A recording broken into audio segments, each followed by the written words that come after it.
Dear participants, dear colleagues, a very warm welcome to the Daring Cities 2022 and to the first of two more sessions of the Bonn Global Series, linking organizations and networks from Bonn to local action in climate emergency. My name is Stefan Wagner. I'm the head of Bonn's International Department of International Affairs and Global Sustainability. And I have been engaging personally in the topics of climate and resilience for almost 2 decades.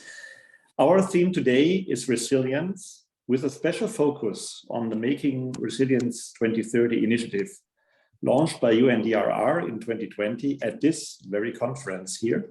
And therefore my special thanks go to you, Helena Monteiro, for joining us today. Bonn's speciality, if you wish, in resilience is cooperating and networking.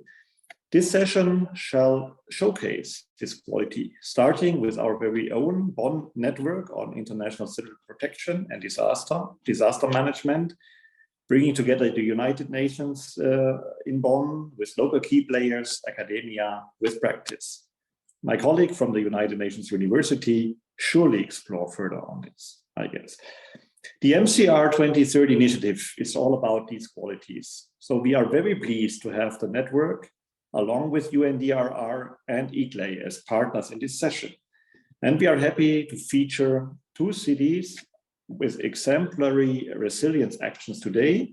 I hope that Recife will also still join in. I think they are yet missing, but definitely we will welcome Malmö, another resilience hub of the MCR 2030 initiative here with us today. Finally, I'm very pleased that the financial sector is also represented today in our panel. The Council of Europe of the Europe Development Bank is not only financing resilience building, but also lending expertise. And I'm excited to hear more from them. Now we are very much looking forward to today's session and a lively discussion, inspiring impactful action. And I would like to give back to the moderator of today's session. Thank you so much and have an enjoyable meeting. Thank you. Thank you.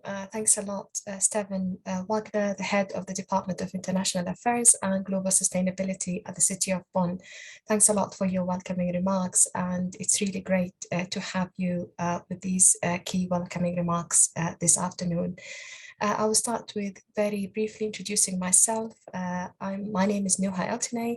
I'm a Senior Urban Resilience and Climate Adaptation Officer at ICLEI, European Secretariat, and I'm honored to be moderating our session today. We will be shedding the light on the 2030 Making Cities Resilient campaign and the impact of how Resilience Hub actually play a great role in unleashing the potential of networking in disaster prevention, but also playing a leading role in building resilience beyond borders. Before we introduce our distinguished speakers, I would like to very briefly provide housekeeping reminders for our audience and kindly ask everyone to keep your mics muted during other people's interventions, using the chat for the Q&A if you have any questions or you would like to raise your hand for a virtual intervention to speak. Also, if you do not mind, please keeping your cameras off when our speakers are presenting. And also, I would like to indicate that our session will be recorded and available to access online afterwards. Now, I would like to move on by introducing our first speaker. Without further ado, allow me to introduce Helena Monteiro, the coordinator for the Making Cities Resilient 2030 in Europe and Central Asia from the UN Office for Disaster Risk Reduction, who will tell us more about the MCR 2030 resilience journey and also provide us guidance for new cities and how to join. So Helena, the floor is yours. Thank you so much, Nuha. It's a pleasure to be here on Daring Cities. Daring Cities is a very close to our heart event. It was where 2 years ago we launched MCR 2030 with a coalition of partners. So it is a really pleasure to be here talking about Resilience Hub, which is one of the key features of this new initiative. I'm going to share my screen so that we can see a little bit. Can you see my slides? Can anyone confirm? Yeah? Please, thank you. Thank you, excellent. So this is an initiative that builds on I just want to say a little bit about how this current crisis has been a call for us to do more, to scale up our efforts to reduce disaster risk reduction and to improve disaster risk management as well. Over the past 30 years, 90% of all disasters have been related to climate change and extreme weather events. Climate change is generating more powerful storms, exacerbating coastal flooding, causing more deadly heat waves, and prompting greater water shortages and more protected drought. And these disasters are now coming to cities, which historically have not previously been disaster prone. As urban areas face up to scaling exposure to climate risk, many are continuing to wrestle with a host of largely unaddressed vulnerabilities. The result is a series of often interrelated bad outcomes, not least increased poverty, rising gender-based violence, and widespread displacement. So that's why UNDRR with 12 other core partners have launched MCR 2030. MCR 2030 builds on 10 years of advocacy with the Making Cities Resilient campaign. This is an initiative that saw more than 4,300 cities joining, and it was an initiative that helped us learn a lot more about what cities need, and cities need support and tools to tackle these challenges. So the Making Cities Resilient is a global coalition and is a global partnership that brings different organizations, among them ICLEI here hosting this event with the city of Bonn. MCR also tries to bring a clear 3-step roadmap where cities can understand where they are on this resilience journey and find the suite of tools and knowledge guidance and resources that for each of these stages of building resilience. It's a unique space to meet urban disaster resilience. It's a space where cities have direct access to partners that offer a range of climate and disaster risk services. It's a one-stop shop, this is a very interactive session. You will get prompt to answer some of questions on Slido, and I want to hear who here is part of MCR 2030, but also who is here as part of ICLEI and Resilient Cities Network and C40, which are our core partners. This is a slide that is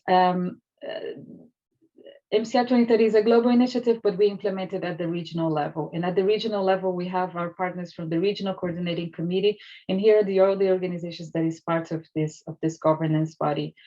And we're very pleased to count on these organizations to help us drive the initiative in Europe and Central Asia. You will see here ICLEI, IFSC, Resilient Cities Network, the Global Covenant of Mayors, several UN agencies.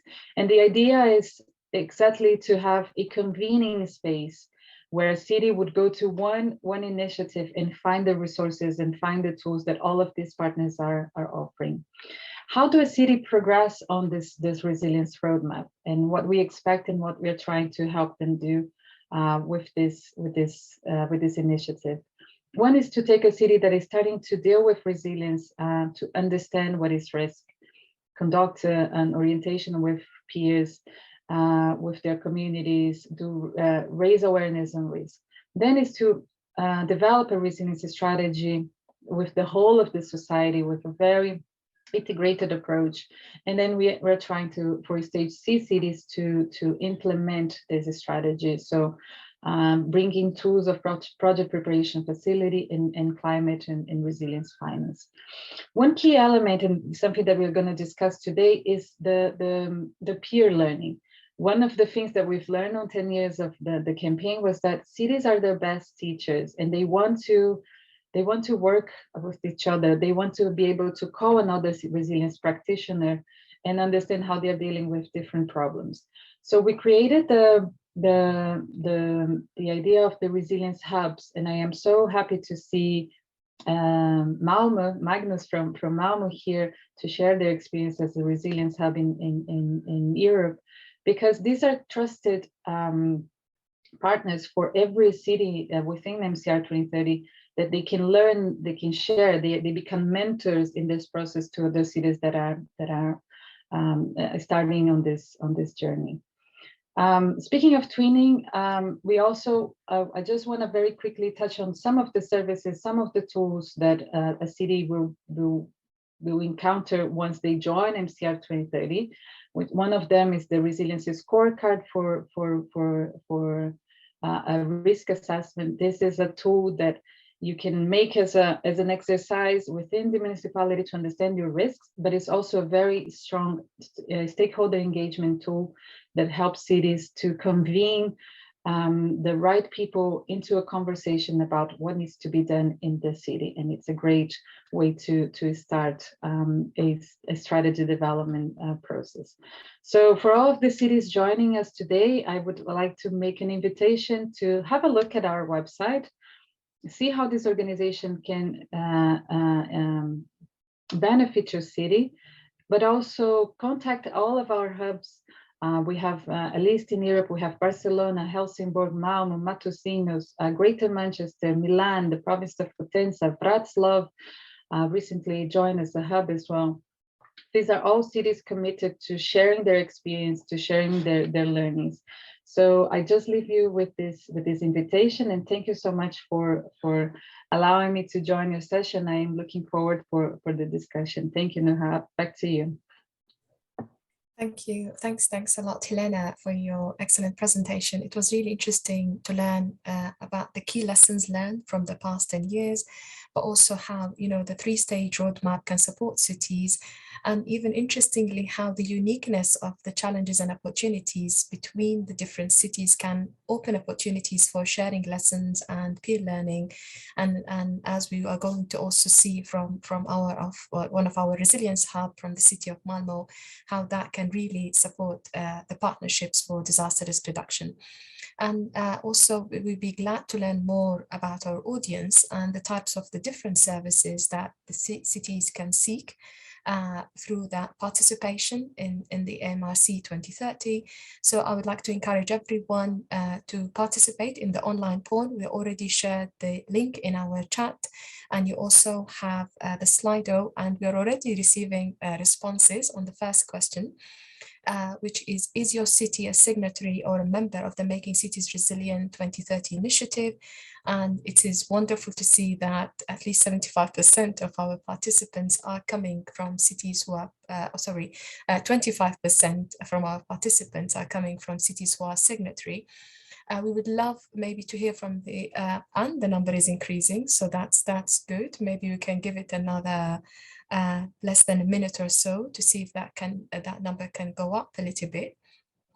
But we also would like to invite cities who are not part of the MCR 2030 to do join us, maybe also to seek assistance on how to join, what are the benefits that they can gain, and really what are the key lessons that can be shared between the cities, and even the different tools that they can tap on, and the different resources.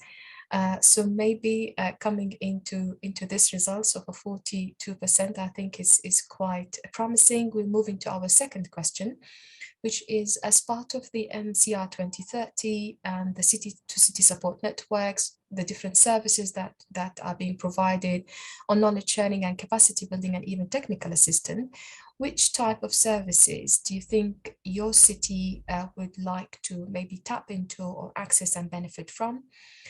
We will give you a minute to answer that question. And financing is coming as 100%, resilience assessments and action planning, as well as post-disaster recovery and reconstruction. We can see also the numbers are fluctuating a little bit. We will give it a few more seconds and see how the final results will come up to. It's good to see that risk governance is also increasing, because that's also a very important element. research and innovation is also coming up. But that certainly there is no surprise that resilience financing is scoring extremely high, and this is something that we will also be tackling by one of our speakers today, who we will be speaking about the challenges and opportunities on resilience financing. So stay tuned and connected to our session. And with those results, maybe we can move into our next question, where we would love maybe to hear from you on the different city networks or disaster risk reduction alliances that your city is part of, whether at the regional or the global levels. So please feel free to type in the names of those networks or alliances, and then we can maybe see how diverse our cities' networks are, and what is actually maybe the global outreach and the regional outreach for the different networks. And we also give our audience another minute to type in, and then we will look into our final results.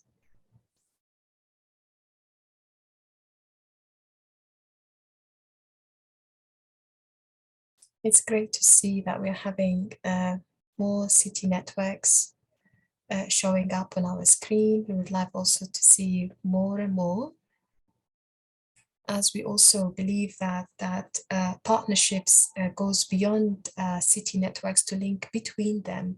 And that was also one of our key findings from the European Urban Resilience Forum that took place last month in Athens, where we were speaking about how even partnership between the different city networks can really support cities in delivering their actions on resilience action plans, and take the challenges and opportunities forward for more networking and more partnership. And we believe that this is one of the key objectives that we can deliver from also our session today. I believe we have one more participant typing, and then we can move into our next speaker. Okay, so if we do not have more participants typing. Okay, that's fantastic. So I think we are going to end the poll here, and then that we have learned about audience and also about the different contributions that you would like to see your city tapping into to the MCR 2030. I would like to come back to our speakers and start by introducing Dr. Simone Sandros, the head of the Urban Futures and Sustainability Transformation Program at the United Nations University Institute for Environment and Human Security, who will tell us more about Bonn International Network for Civil Protection and Disaster Management, and also again emphasizing on the key message, the impact of networking and collaborations in the urban area of climate adaptation and financing, and building bridges with the global south. So Simone, the floor is yours. Thanks a lot, Nuha, including for mastering complex German second names. Thank you so much. And thanks, Patricia, for already putting on the slides. I hope you all can hear me. So what better way to start the presentation with a photo of the city of Bonn, actually, from where I am speaking to you. It's actually from one of these towers you can see in the background. So that's where the UN is located. That's where our university is located.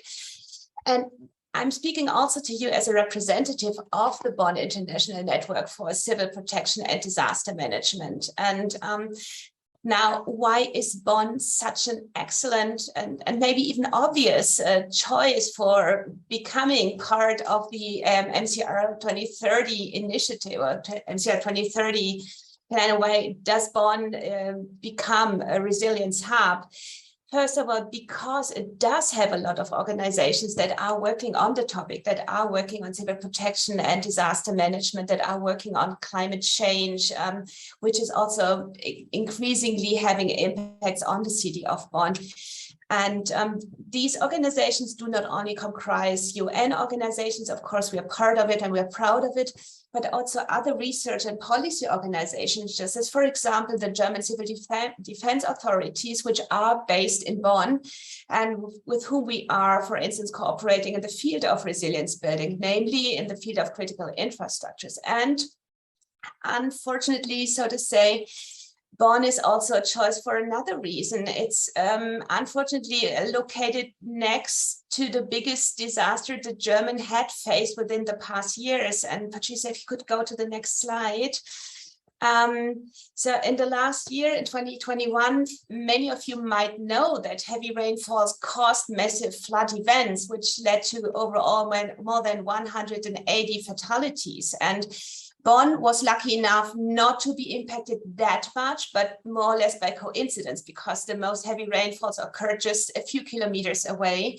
And however, this disaster has shown that technical preparation, as good as it may be, is just not enough. It's of utmost importance that the different actors work together in the preparation of the event, throughout it, and also afterwards to build back better and to make our cities and settlements more resilient. And that does comprise multiple actors, from the very obvious ones like fire brigades, civil protection, which are all part of this network, but also administrations like the city of Bonn, who's actively engaged, like the municipalities that have been affected, but also research and civil society organizations and volunteers. As you can see on the picture to your right, they have been massively engaged in that event.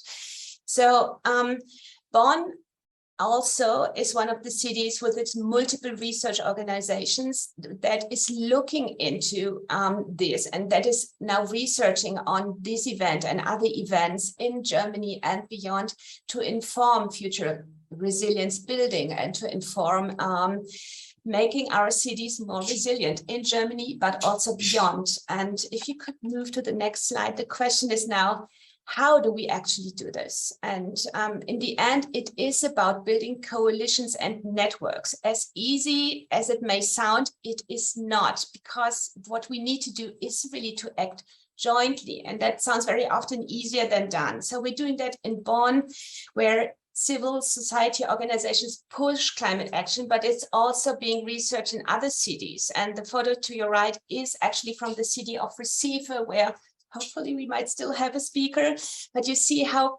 comparable such disastrous events can be. And there, only in this year, more than 100 people died from comparable events induced by heavy rainfalls and floods and mudslides. So we see disasters can happen everywhere, and they will happen more often, as we've heard from the first speaker. So sharing experiences, learning from each other is just key. And how can that be done? By networks. And please move to the next slide. So in the end, it is about building such networks, but also acting jointly. It is about making urban authorities, like you can see on the left side, the mayor of Bonn, actively engaging in climate networks, receiving inputs from civil society engagements and networks, and taking it up in policy making, in urban decision making. And the same is happening actually in Recife, where by coincidence the two Bonn-based organizations, ours, but also the German Institute of Development and Sustainability, IDOS, together with WRI and IID, financed by the International Climate Initiative of the German government, have established an urban lab, which is nothing than networking and building active coalitions to make us act more coherently and more consistently on joint topics, which is making our cities not only more resilient in terms of climate resilience and adapting and mitigating climate impacts, but also making them more just, livable and desirable in the very end. And that sounds extremely easy, but is not, because it does require trust, and it does require us to leave comfort zones. Because me as a researcher, I might be happily stuck in my nice ivory tower here in Bonn doing my research and then taking citizens as a research object, but not as a subject to cooperate with and to feed back in learnings into the process. As a mayor, maybe my choice is not to listen, but to just do decision making. I think the city of Bonn is the opposite, but we might see that top-down approach still in many cities around the world, while the other one, doing the opposite, listening to civil society, might be much more promising and might come up with much better results in the long run. And it might also require civil society organizations to team up with others and find compromises to act jointly for the larger goals. So in the end, as said, that requires trust and perseverance. It cannot be done in one day, but in the end, it is the only way to deal with these multiple crises of our time. And moving to the last slide, such coalitions need to be made within cities, but also across cities. I appreciated very much your inputs to this nice slide and this nice question around the city networks you're engaged in. I'm just putting a few on here. One is, of course, the Bonn International Network that I'm part of, the MCR campaign, ECLAY, of course, but then also this transformative coalitions initiative under the International Climate Initiative that we just set up across 5 Latin American cities and that we want to spread in the future, and where we hopefully will become one piece of a larger network that jointly acts towards making our cities overall more resilient. And I can only say, as UNDRR and part of this Bonn International Network, we are definitely ready to do so. And I hope for more exchange in the later course of this event. Thank you so much. Thank you. Thanks a lot, Simone, for sharing these really interesting insights about the Bonn International Network for Civil Protection, the current, I would say, opportunities for networking, but most importantly, the challenges, because as you've noted that, building coalitions and network might be easy to say, but it's really, it takes a lot of effort, trust building and collaborations to make it happen on the ground.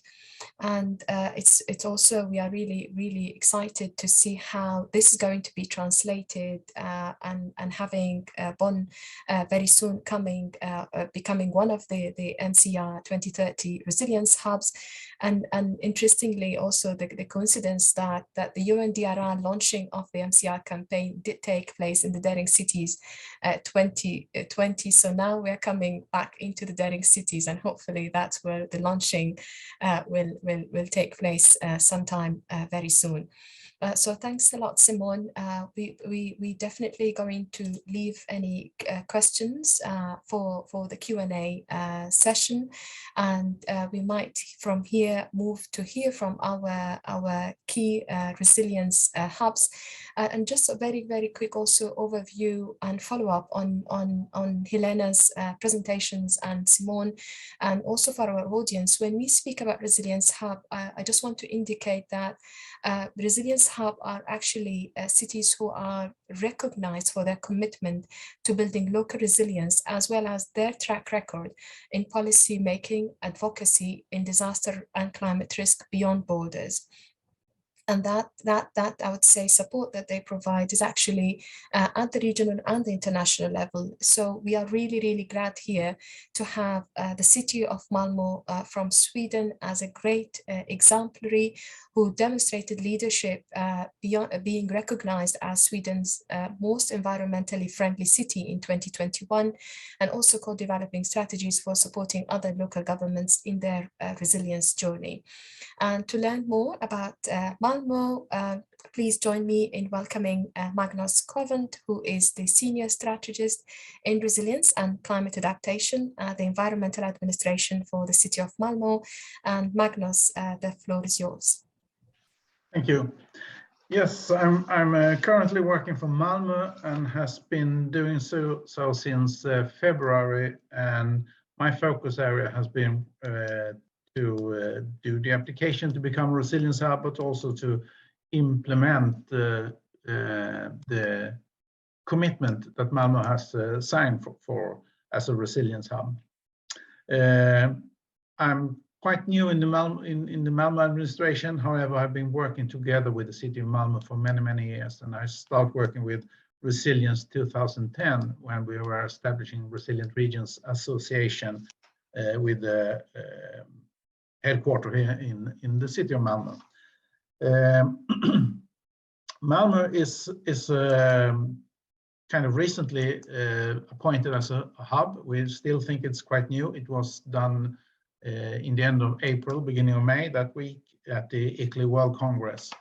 And so I must confess that our agenda our offering and how we're gonna support the network and other cities that are approaching us is, of course, still an agenda that is to be considered work in progress.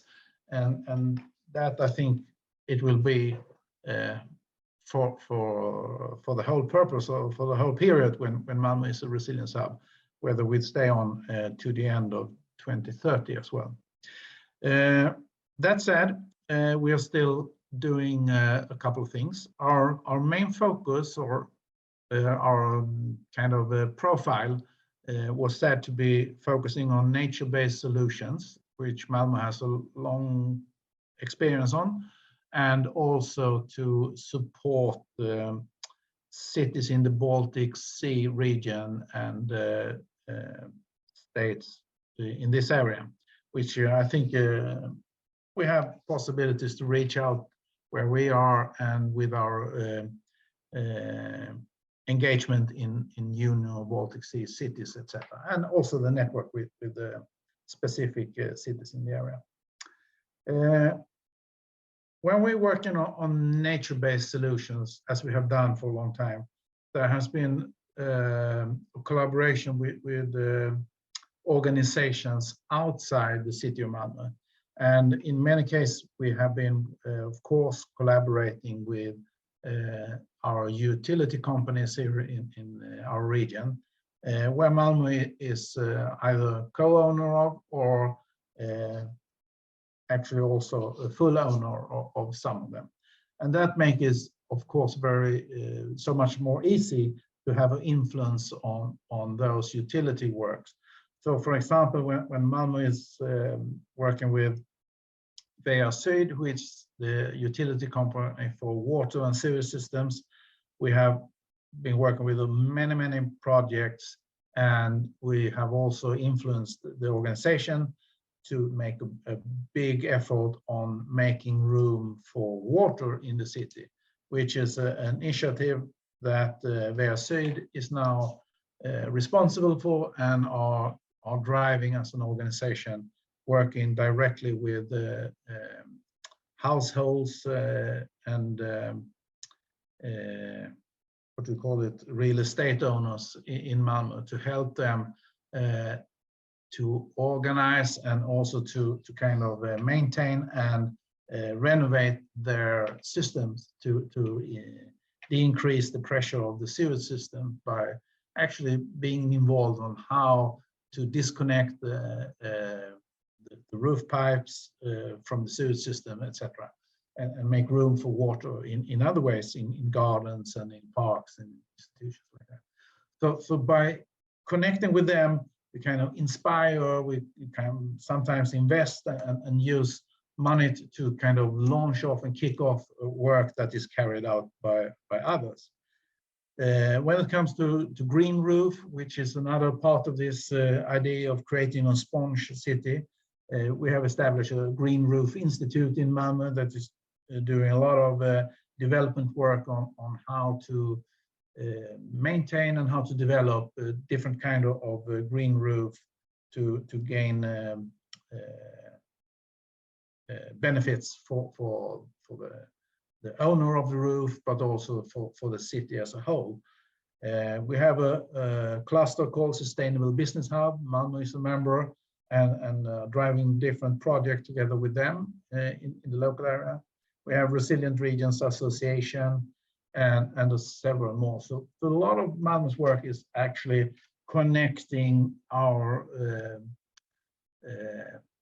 business sector, our organization, NGOs around Malmö and university, and driving them towards the resilience perspective on different projects and things like that. Not only sustainability as a whole, but also specifically in this. We are also at the moment engaged with a kind of a startup process with Ukraine cities. I'm very much personally involved in this, and we're working with another UN institution, UNDP, United Nations Development Program, that is already established themselves in Ukraine And the whole idea is to build capacity within Ukraine to be able to connect with city networks and initiatives like MCR 2030, of course, and establishing a link into Ukraine that is based on that Ukraine have the competence and capacity to start the planning for the recovery process, the post-war recovery process. So that is something that we kind of acting very agile on to connect and make use of that. And we participated in the European Urban Resilience Forum, which I think is a very important forum here in Europe, hosted by ICLEI and a few other organizations, and where we brought our Ukraine friends, 3 different cities, but we also have the state secretary participating online to kind of create awareness of what's going on in Ukraine at the moment. And there is a very high ambition that Ukraine cities should be rebuilt on the principle of becoming resilient cities and sustainable development as well. Right now, we are in the process of thinking of how can we visualize different opportunities that is within Malmö as a resilience hub.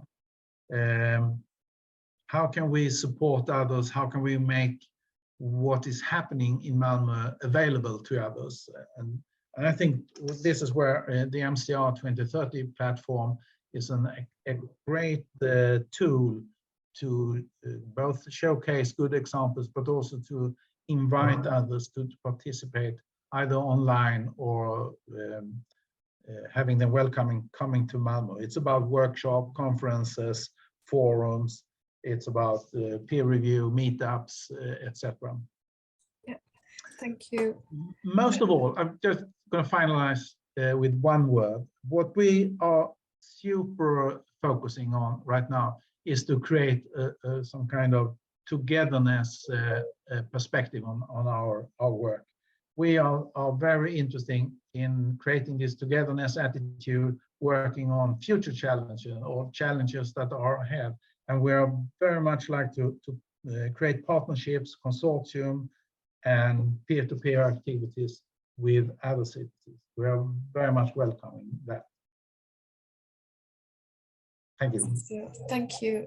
Thanks a lot, Magnus, for the very, very interesting insights on the work that the city of Malmö is currently undertaking, whether we are speaking about nature-based solutions or even coastal management. A lot of also emphasis on the different networks that you have.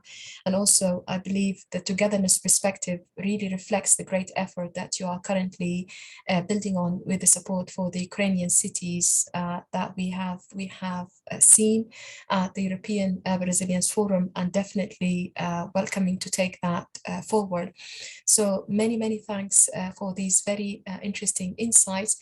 We will certainly be coming back to some of the key points that you have highlighted in the Q&A session, but due to the restrictions of time, please allow me to go into our next speaker, who will tell us more about one of the key challenges that we have seen outlined in the poll, which is resilience financing.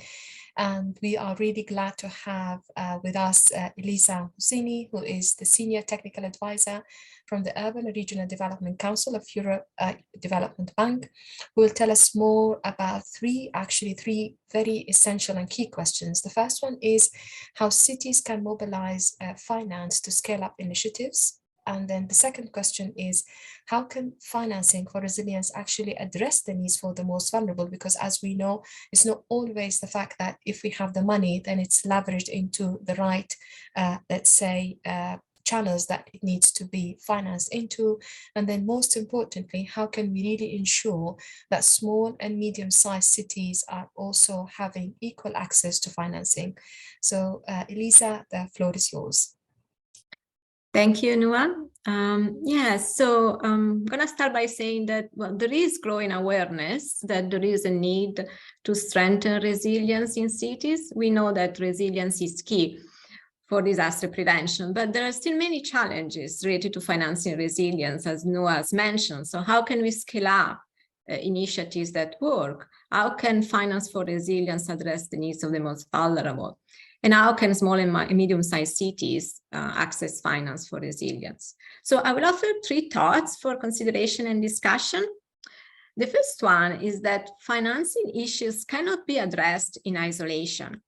In a recent study that we carried out at the CEB in collaboration with several European cities and global city-led organizations, such as also ICLEI, we identify 7 enabling city actions that are critical to strengthen resilience to multiple crises and at the same time to ensure that the most vulnerable groups are not left behind. And we can see them in a slide that, yeah. And we're not going to go through each of them, but I would like to point out is that developing sustainable financing solution is a key action, but it only works if it is integrated with other actions. For instance, if a community-based initiative is fully aligned with the city's overall strategy, then it's way easier to mobilize finance for scaling up.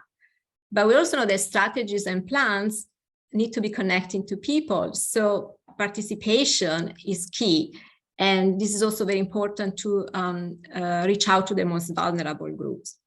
So the second point related to the first one is this, that it is critical to link financing with strategy, with participation, governance, and ultimately with impact. So how can this be done? Let me give you a couple of examples of what initiatives cities are taking. The first is participatory budgeting, which allows cities to strengthen resilience in communities, but also to empower communities and address their local needs. And participatory budgeting is particularly important for financing climate adaptation actions, which are typically local, and also to help achieve the socio-economic co-benefit of climate resilience. For instance, Lisbon has allocated the entire participatory budget funds to green projects, and also has set up a participatory mechanism that allows vulnerable groups to take part in the decision-making process. So the second one is green or climate budgeting. So this is a governance tool that allows cities to align budget with climate and environmental objectives. So why is that important for financing? Well, it is very important because green budgeting improves the accountability and the transparency of climate-related expenditures. And we all know that that is key to mobilize finance. So my third point is that partnerships are the way forward. And this is because financing for resilience is way more effective when it is connected with capacity building and with knowledge sharing. So global multi-stakeholder partnerships, such as the Making Cities Resilience 2030, are essential. So how can IFIs such as the CEB contribute to a partnership for resilience? Well, the CEB, as a social development bank for Europe, has a long-standing partnership with cities and regions. And we support cities with finance, of course, but also with technical assistance for capacity building and knowledge sharing in partnership with other organizations such as the OECD. Provide direct loans to cities and regions, as well as indirect loans through financial intermediaries that help reach out the small and medium-sized cities, which we know face the biggest constraint in accessing external finance. And we also help cities scale up initiatives by co-financing citywide enabling investments, which are key in sectors such as sustainable mobility or affordable housing. So I will conclude by saying that the challenge of financing resilience requires an integrated, holistic approach, which actually goes beyond financing. And that's why multi-stakeholder partnerships are going to be the way forward. Thank you. Thank you. Thanks a lot, Lisa, for your very, I would say, interesting presentation. Very brief, but very, very informative as well, taking us through these different, I would say, key steps, but also sharing examples from cities on how participatory budgeting can really be a very impactful tool to enhance social equity and inclusive participation, not only, I think, in the financing process, but also in the planning of the different resilience solutions that can then ensure that it's very well integrated into the city strategy. So thanks a lot for your intervention.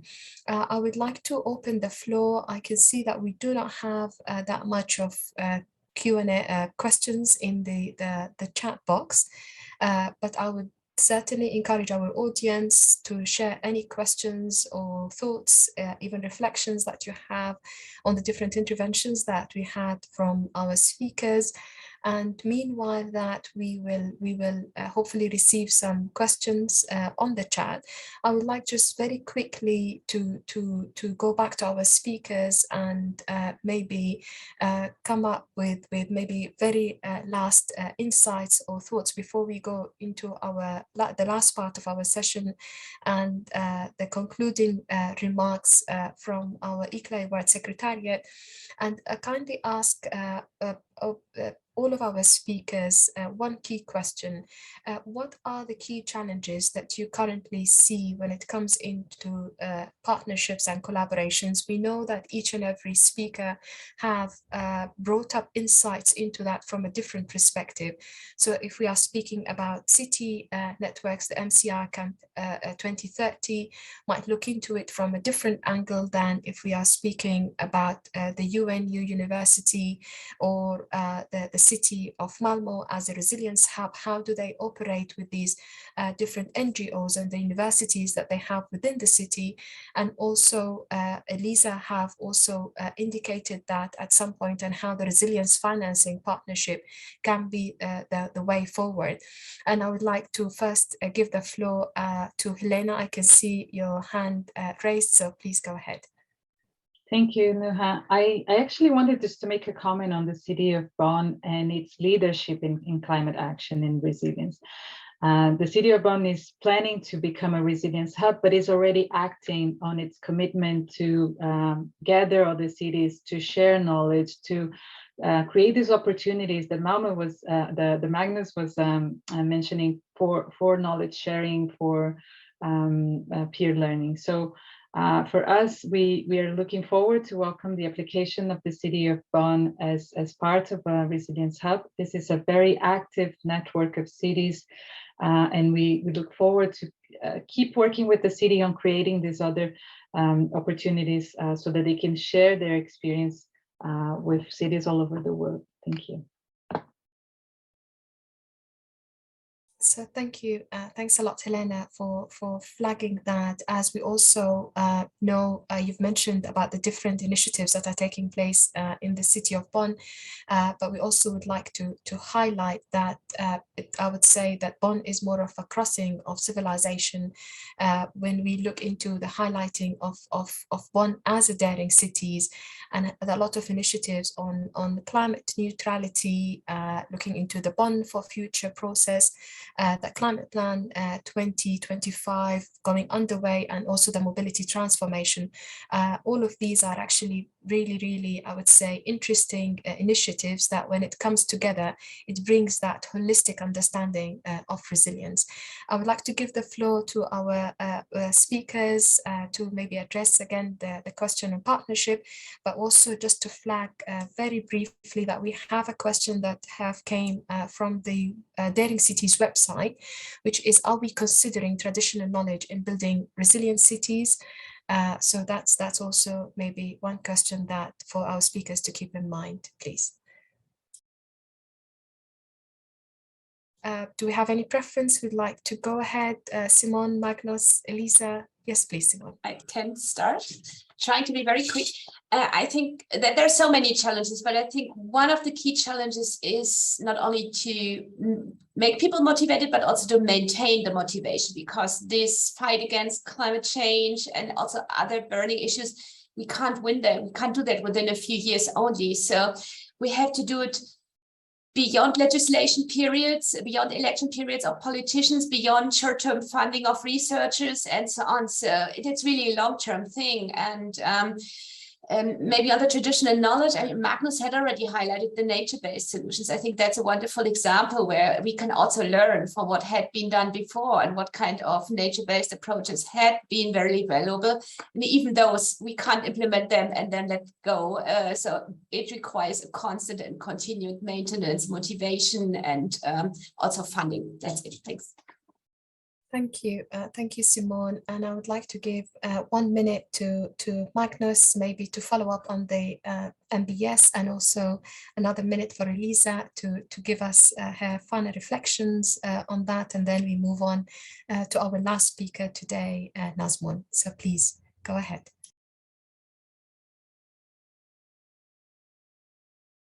You are on mute, Magnus. Sorry. Working with resilience, as it has been mentioned, is working with a holistic perspective. And I think that is a challenge, and the challenge lies in breaking silos. It's about breaking silos within the city administration, being able to work across different departments, but it's also the challenge of breaking out of the city organization to actually connect with the society on the outside. Early on, we made a quick analysis on what is affecting the functionality of a city, who is responsible for the functionality. And we came to the conclusion that 85% of the functionality is carried by businesses, whether they are fully owned by the city or complete private. But it's actually about the business sector that is having a huge impact on the functionality of cities. So if we would like to create resilience to maintain that functionality, we need to also break outside the city administration to connect with the world around us. And many of those actors are global players. Like, for example, in Sweden, when it comes to energy, E.ON is a very big player, especially for Malmö, where they fully operate the electricity grid as well as the distributed heating. So that's my first of mind when it comes to that question. Thank you. Thanks a lot, Magnus. And actually that gives us a very interesting flow to maybe an intervention that we'd love to hear from Elisa when we speak about resilience financing and actually attracting investments and providing incentives for the private sector in order for them to support cities with implementing the resilience targets. So Elisa, more on partnerships. Yeah, I would say there are three main challenges. The first one is to reach out to as many cities as possible. And the second one is aligning incentives, because cities operate in a very broad ecosystem. And third one is linking finance with impact, and in particular social impact, finance for resilience to social impact. So, and for that we need better data, we need common tools and common methodologies. And I'd like to mention one interesting initiative. The ECB is a sponsoring partner of the World Observatory on Subnational Government Finance and Investment, which is a leading source of international comparable data on subnational finance and governance. And the third edition will have a focus on financing resilience, and it will take place on October 24th in Paris at the OECD. So encourage all of you to join also for that event. Thank you. Thanks a lot, Elisa, for flagging that. And please feel free if you'd like to share any more information about that with our audience in the chat. That would be very, very interesting. And now I would like to hand over to our final, last but not least, speaker for our session today, who is Dr. Nazmun Hock, the head of the Resilient Development at ICLEI World Secretariat, who will provide us with the concluding remarks for our discussion today. So Nazmun, the floor is yours. Thank you, Nuha. Good morning, afternoon, and Good evening, ladies and gentlemen. It's a pleasure to be part of that panel, obviously, which represents the great diversities and strength coming from all over the world. And also it's a pleasure to learn from their rich experiences, be it from the research, it's from the cities, it's also coming from the banks and all other institutions. But as a bottom line, we are united here for a common cause, for our resilient future, and against the very common enemy that we are currently facing, which is climate change and climate change impacts. So being resilient is not just a set of activities, it's also a mindset. And it's a holistic mindset that will help us, and that helps us to embrace the climate uncertainties with planning, with actions, and with learning. And it's a continuous process that empowers the marginalized, as we have heard from our other speakers. It enables vulnerable communities to provide a voice and give a voice. It raises capacities and leadership at the very local level, and which are at the heart of being resilient, and which we have already heard from the city experiences, especially from the city of Malmo. So, being the proud founding partner of MCR 2030 initiatives of UNDRR, which we are talking now, ICLEI is continuously supporting our more than 3,000 member networks to become more resilient to face the climate emergency, which is now truly unfolding and impacting every one of us, everyone in the cities, everyone in the urban areas on a day-to-day basis at different scales.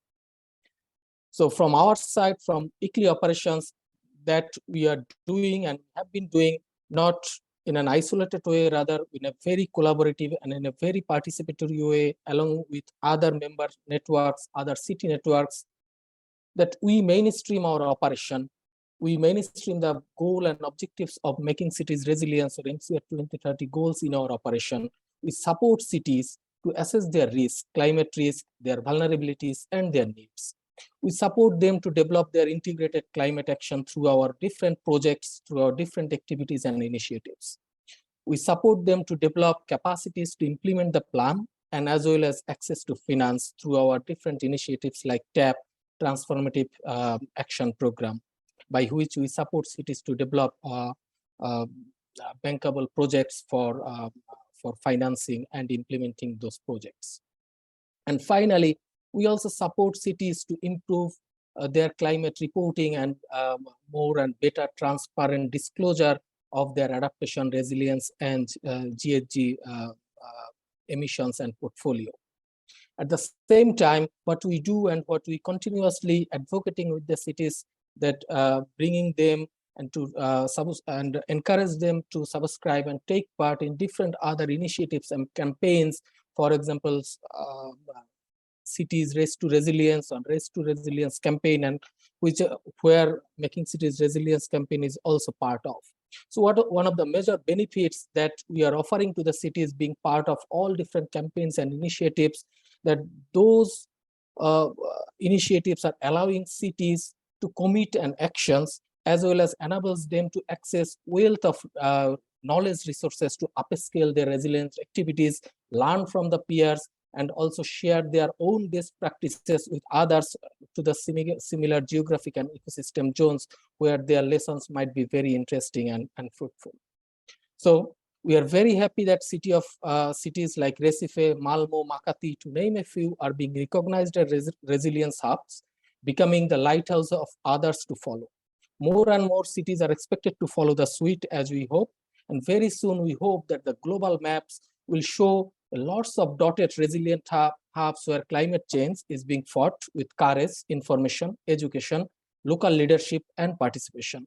So more importantly, cities from the majority countries possess enormous knowledge and wisdom on climate change, resilience, and adaptation at the local level, and MCR 2030 should be able to tap into those enormous resources and share with other cities and networks who are already subscribing to that initiative. So finally, today is a very big day for all of us, that city of Bonn, which hosts ICLEI, is stepping up in its effort to become a resilience hub. And of course, being recognized as a resilience hub is not the end goal, rather it is a starting point, or a starting point of a journey to encourage and support others through many different means which they have at their disposal. It also opens up the opportunity of learning from others, and we are committed to supporting that journey, and congratulations again. And finally, I want to thank everyone involved in the process, also the organizers of that webinar, city representatives, and of course, all the participants who are with us throughout the time. And I wish everyone have a nice continuation of your day. Thank you.